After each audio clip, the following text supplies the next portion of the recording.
আসসালামু আলাইকুম ওরহমতুল্লাহি ওয়া বারাকাতুহু।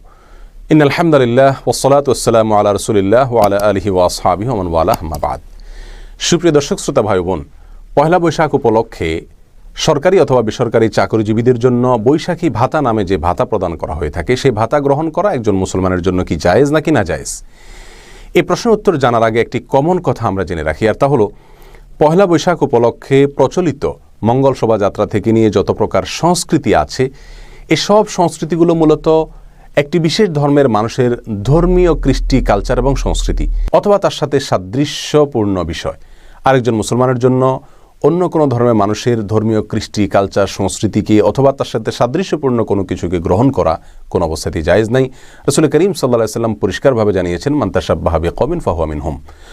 আর এটাকে একজন বিবেকবান মানুষ বাঙালি সংস্কৃতি হিসাবে প্রতিষ্ঠা করার অপচেষ্টাও করা অনুচিত। কারণ 2-3 যুগ আগেও এ সকল মঙ্গল শোভাযাত্রা অথবা সংশ্লিষ্ট পহেলা বৈশাখের প্রচলিত সংস্কৃতিগুলোর কোনোটির অস্তিত্ব এদেশে ছিল না। অতএব এটাকে বাঙালির ঐতিহ্যবাহী সংস্কৃতি অথবা সার্বজনীন সংস্কৃতি হিসাবে প্রতিষ্ঠা করার অপচেষ্টা, এটা কোনোভাবেই গ্রহণযোগ্য নয়, এটি ভুল। এবার আসা যাক মূল প্রশ্নের উত্তরে। সাহাবায়ে কেরাম তথা সালাফের যুগে আমরা দেখতে পাই ভিন্ন ধর্মের মানুষেরা তাদের ধর্মীয় উৎসব উপলক্ষে মুসলমানদের কাছে যে উপঢৌকন পাঠাতেন, সেটাকে মুসলমানরা গ্রহণ করতেন, সাহাবায়ে কেরাম গ্রহণ করতেন। ইমাম ইবনে তাইমিয়া রাহিমাহুল্লাহ এই প্রসঙ্গে আলী ইবনে আবি তালেব রাদিয়াল্লাহু তাআলা আনহুর একটি ঘটনা উল্লেখ করতে গিয়ে বলেছেন যে তিনি নাইরুজ উপলক্ষে তাদের পাঠানো উপঢৌকনকে তিনি গ্রহণ করেছেন। ইবনে আবি শাইবায় আম্মাজান আয়েশা রাদিয়াল্লাহু তাআলা থেকে বর্ণিত হয়েছে, তার কাছে একজন মহিলা এসে জানতে চেয়েছেন যে তাদের কোনো একজন অগ্নিপূজক, দুগ্ধদানকারিণী মহিলা আছেন, যিনি তার ধর্মীয় উৎসব উপলক্ষে তাদেরকে উপঢৌকন দিয়ে থাকেন, হাদিয়া পাঠিয়ে থাকেন, সেটা তিনি গ্রহণ করবেন কিনা।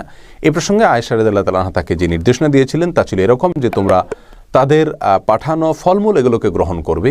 এই দিন উপলক্ষে তারা যে পশু জবাই করেছে সেগুলোর গোশত বা খাবার ইত্যাদি গ্রহণ করবে না, কারণ তারা আল্লাহর নাম ছাড়া অন্য কারোর নামে পশু জবাই করবে, সেটাই স্বাভাবিক। আর আল্লাহর নাম ছাড়া অন্য কারোর নামে জবাইকৃত পশুর গোশত খাওয়া মুসলমানের জন্য জায়েজ নেই, কোরআনে নিষেধ আছে।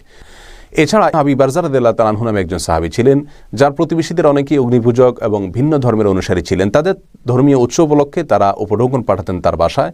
তিনি তার পরিবারকে নির্দেশ দিয়ে রেখেছিলেন যে তোমরা তাদের পাঠানো ফলমূল এগুলোকে খাবে, গ্রহণ করবে, এছাড়া অন্য কোনো কিছু গ্রহণ করবে না।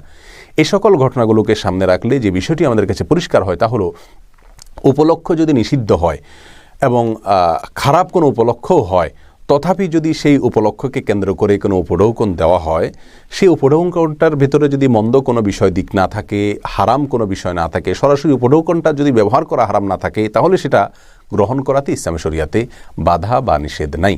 পয়লা বৈশাখ উপলক্ষে যে ভাতা দেওয়া হয় তাকে, যেহেতু সেটা নগদ অর্থ, অতএব এই নগদ অর্থ এর ভিতরে সরাসরি কোনো প্রকার নিষিদ্ধ বা হারাম কোনো কিছু নাই, বিধায় এটাকে গ্রহণ করা যেতে পারে।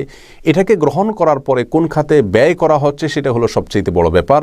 আর এটা গ্রহণ করার মাধ্যমে পয়লা বৈশাখ কেন্দ্রিক যে সকল অপসংস্কৃতি এবং ইসলাম বিরোধী কৃষ্টি, কালচার এবং সংস্কৃতি প্রচলিত আছে, সেগুলোর কোনো প্রকার সহায়তা হয় কিনা, সেটা হলো বড় বিষয় এবং দেখার বিষয়। আর বলাই বাহুল্য, পয়লা বৈশাখ উপলক্ষে যে ভাতা দেওয়া হয়ে থাকে, এই ভাতা গ্রহণ করার মাধ্যমে পয়লা বৈশাখ কেন্দ্রিক যে সকল সংস্কৃতি বা ইসলাম বিরোধী কর্মকাণ্ড আছে, শিরক এবং শিরকের সাথে সাদৃশ্যপূর্ণ কর্মকাণ্ড আছে, সেগুলোর সহায়তা কোনোভাবেই এই ভাতা গ্রহণ করার মাধ্যমে হয় না, বিধায় এটা নিষিদ্ধ হবে না। শুধুমাত্র যে বিষয়টি নিশ্চিত করতে হবে গ্রহীতাকে, সেটা হলো তিনি এই ভাতার টাকা দিয়ে মঙ্গল শোভাযাত্রা বা পয়লা বৈশাখ কেন্দ্রিক যত অন্যায় অথবা সাধারণ যত অন্যায় হতে পারে, সেগুলোর কোনো কাজে তিনি এই টাকা, এই ভাতা ব্যবহার করবেন না। এই বিষয়টি যদি নিশ্চিত করেন, এই ভাতা গ্রহণ করাতে ইসলামী শরিয়ার দৃষ্টিতে কোনো অসুবিধা নেই। আল্লাহ সুবহানাহু ওয়া তাআলা আমাদের সকলকে ইসলামী শরিয়াকে আমাদের জীবনের সকল ক্ষেত্রে মানা, বোঝা এবং গ্রহণ করার তৌফিক দান করুন। আসসালামু আলাইকুম ওয়া রাহমাতুল্লাহি ওয়া বারাকাতুহু।